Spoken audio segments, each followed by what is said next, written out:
बिस्मिल्लाहिर्रहमानिर्रहीम। अस्सलाम वालेकुम नाज़रीन कराम, मेरे सामने सुप्रीम कोर्ट ऑफ पाकिस्तान की latest judgment honourable justice Syed Mansoor Ali Shah, justice Jamal Khan Mandokhel और जस्टिस आयशा मलक, इन तीन जस्टिस साहबान ने इस केस को सुना। इसका जो टाइटल है Mohammad Yasin Mehboob Khan versus director general Pakistan post of Islamabad and other.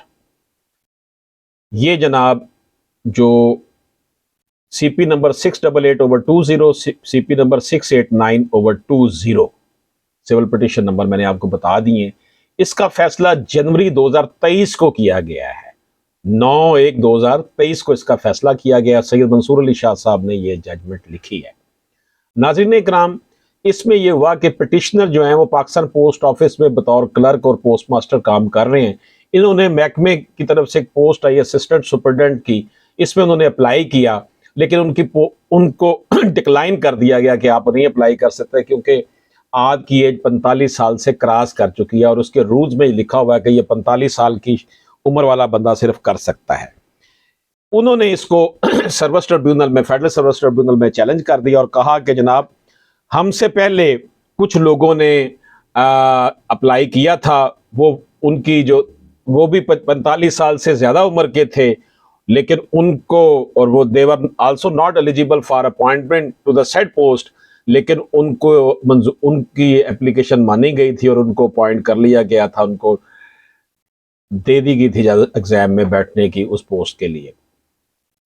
तो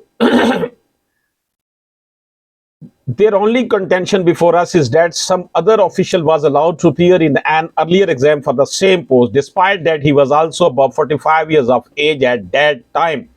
Therefore, they are entitled to equal treatment and same relief as per Article 25 of the Constitution of Islamic Republic of Pakistan 1973. तो जनाब, इनका कहना था कि हमारे साथ भी वही सलूक किया जाए आइन के आर्टिकल 25 के तहत जो कि उनके साथ किया गया था, सबके साथ यकसा सलूक किया जाना चाहिए। तो इसके हवाले से जो इशू फ्रेम किया गया, जो बात सामने आई, उसको हम डिस्कस कर रहे हैं कि क्या ये जो आइन का आर्टिकल 25 है, ये ऐसी जगह भी आपको हेल्प करता है कि एक आपने पहले ही गलत काम अगर हुआ हो तो उस गलत काम की बुनियाद पर आप ये कह सकते हैं कि जनाब हमारे साथ, हमें भी ये गलत काम करने की इजाजत दी जाए। ये क्वेश्चन जो है वो इसमें उठाया गया है कि जनाब पहले अगर कोई गलत हो गया, रॉन्ग हो गया है, तो फिर क्या हमें भी वो करने की इजाजत दी जाएगी या नहीं दी जाएगी। ये बात किया कि इस बात को लेकर उन्होंने जनाब ना उठाया कि जनाब हमें आप आर्टिकल 25 कॉन्स्टिट्यूशन ऑफ की इम्बेट में देखें कि वेयर एन अनलॉफुल एक्ट और wrongful gains of others can be made as standard for enforcing the right to equality, कि अगर किसी को गलत रियायत दे दी गई है तो क्या इससे ये स्टैंडर्ड बन जाएगा कि आपको भी उसके बराबर रियायत दी जाए, आपको भी ये किया जाए। ये क्वेश्चन इसमें उठाया गया है। Article 25 of the constitution of Islamic Republic of Pakistan guarantees the equal protection of law. ये कहता है जी इक्वल प्रोटेक्शन ऑफ लॉ होनी चाहिए, not the equal protection of lawlessness. तो लॉलेसनेस में इक्वल प्रोटेक्शन नहीं होनी चाहिए, बल्कि इक्वल प्रोटेक्शन ऑफ लॉ होनी चाहिए। ये जो मैटर है जिसमें उन्होंने रेफरेंस दिया कि इससे पहले कुछ लोगों को उन्होंने एग्जाम में बैठने की इजाजत दी थी जिनकी एज 45 ईयर से ज्यादा थी, तो वो तो फिर लॉलेसनेस हो जाएगी ना। अगर वो रॉन्ग डूइंग थी तो उस रॉन्ग डूइंग को आप बेस नहीं बना सकते। An unlawful act therefore can not be made a standard for enforcing the right to equality granted by constitution.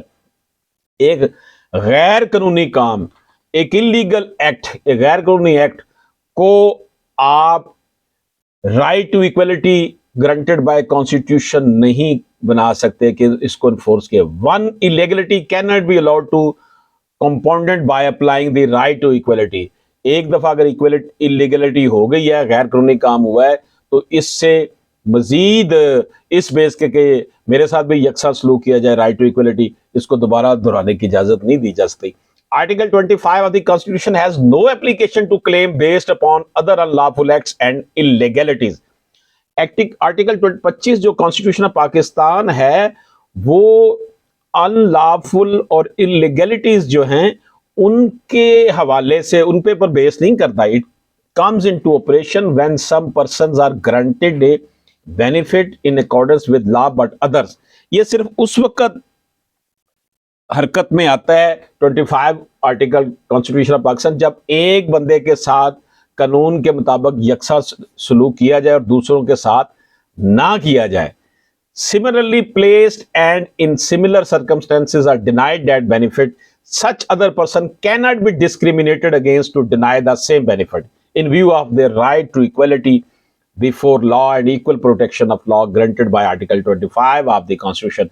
If unlawful acts are allowed or acknowledged on the basis of the right to equality and non-discrimination, it would negate the rule of law mandated by Article 4 and 5 of the Constitution. अगर ये नज़ीर बना ली जाए कि एक के साथ अगर सलूक ऐसा कोई रॉन्ग डूइंग हो गई है, गलत अनलॉफुल एक्ट करके उसको कोई फायदा पहुंचाया गया है, तो ये बेस नहीं बन जाएगा कि बाकियों के साथ भी राइट ऑफ इक्वलिटी के साथ तहत यकसा सलूक किया जाए, बल्कि ये नेगेट करेगा जो मैंडेट हमें देता है आर्टिकल 4 और 5 कॉन्स्टिट्यूशन का.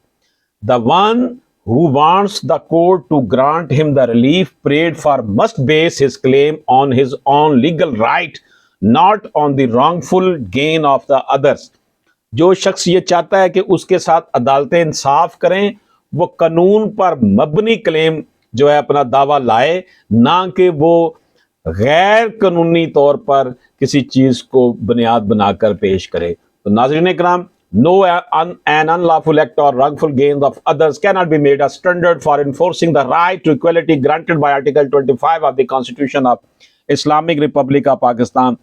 तो ये बुनियाद बनाना कि जनाब इससे पहले 45 साल के लोगों को आपने एग्जाम में बैठने की इजाज़त दी थी असिस्टेंट सुपरिटेंडेंट के लिए, तो अब हमने अप्लाई किया तो हमें नहीं अब बैठने की इजाज़त दे रहे, तो हमारे साथ आर्टिकल 25 के तहत इक्वल जो है वो हमारे साथ सलूक होना चाहिए. तो ये नेगेट करता है कि अगर वो पहले को गलत काम किया गया, इलीगल काम किया गया, तो इलीगल बेस पर आप राइट ऑफ जो है वो इक्वलिटी जो है वो क्लेम नहीं कर सकते. ये supreme court of Pakistan, honourable supreme court of Pakistan की ये जजमेंट जिसे जस्टिस आयशा मलिक साहिबा ने, जस्टिस मंसूर अली शाह सरम, जस्टिस मंदोखेल साहब ने सुना और इस जजमेंट को लिखा ऑनरेबल जस्टिस सैयद मंसूर अली शाह ने. नाज़रीन इकराम, आपसे गुजारिश है कि अगर आपने अभी तक हमारा यूट्यूब चैनल सब्सक्राइब नहीं किया तो उसे सब्सक्राइब फरमा लें, बेल आइकन को क्लिक कर लें ताकि जितनी भी वीडियोस उर्दू ज़बान में कानून से आगाही के हवाले से हम बनाते हैं आप तक बर वक्त पहुँचती रहें. अशरफ आसमी एडवोकेट को इजाज़त दीजिए. अल्लाह हाफ़िज़.